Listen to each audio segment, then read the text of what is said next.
In nomine Patris et Filii et Spiritus Sancti.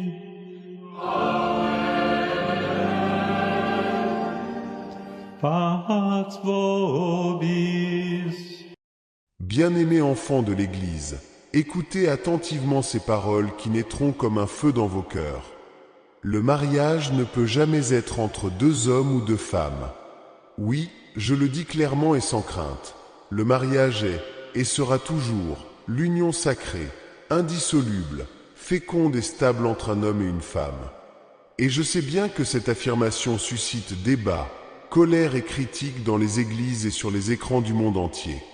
Mais je le dis non pas pour blesser, mais pour guérir, non pas pour exclure, mais pour éclairer, non pas pour détruire, mais pour construire sur la vérité qui nous a été révélée depuis la création. Car avant toute idéologie, avant que ne s'élèvent les drapeaux qui divisent aujourd'hui les peuples et les communautés, existait déjà le souffle divin qui a façonné l'homme et la femme à l'image et à la ressemblance de Dieu. Et c'est lui-même qui les a bénis en disant « Soyez féconds, multipliez, remplissez la terre et soumettez-la » Genèse 1h28. Ce n'est pas un commandement arbitraire. C'est la proclamation d'une vérité éternelle. La famille humaine naît de la complémentarité des sexes, de l'union capable d'engendrer la vie, de cette alliance qui reflète le mystère de l'amour du Christ pour son Église. Chers frères et sœurs, je sais que beaucoup attendent de moi des paroles douces, flatteuses et conformes aux modes du temps présent.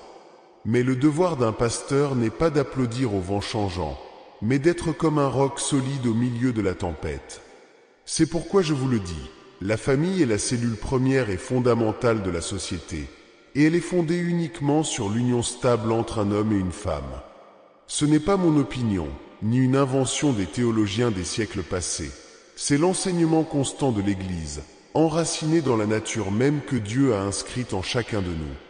Aujourd'hui, beaucoup parlent de l'amour comme s'il s'agissait d'une simple émotion ou d'un désir.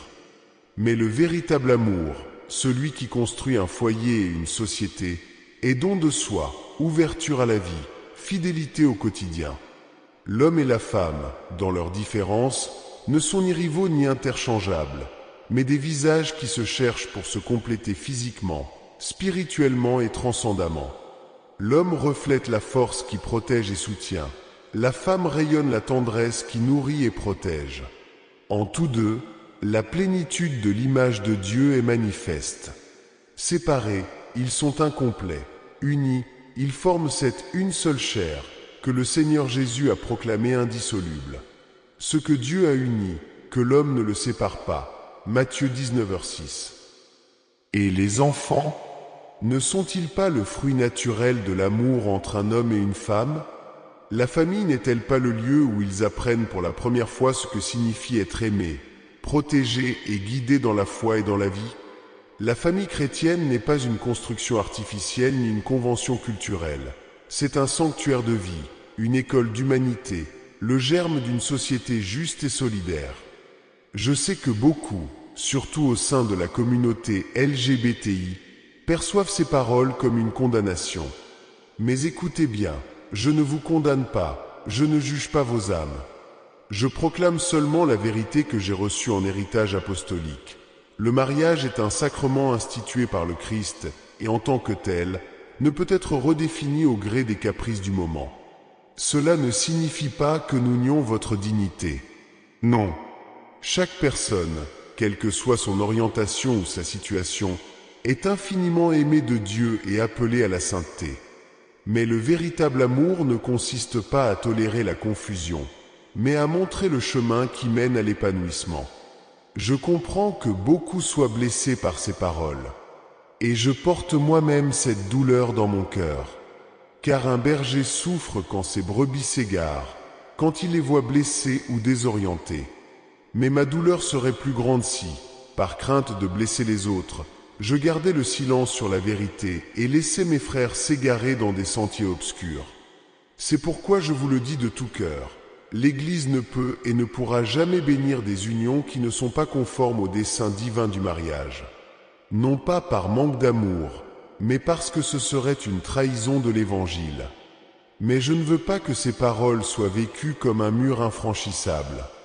Au contraire, elles sont une invitation à regarder plus haut, à chercher dans le Christ la source d'un amour qui guérit et transforme. Personne n'est exclu de la miséricorde de Dieu. Personne n'est au-delà de son pardon. Personne n'est privé de la possibilité de vivre une amitié sincère avec le Christ, même au cœur des luttes et des faiblesses. L'Église ouvre ses bras à tous, telle une mère. Et ses bras accueillent aussi les fils et les filles qui éprouvent une attirance pour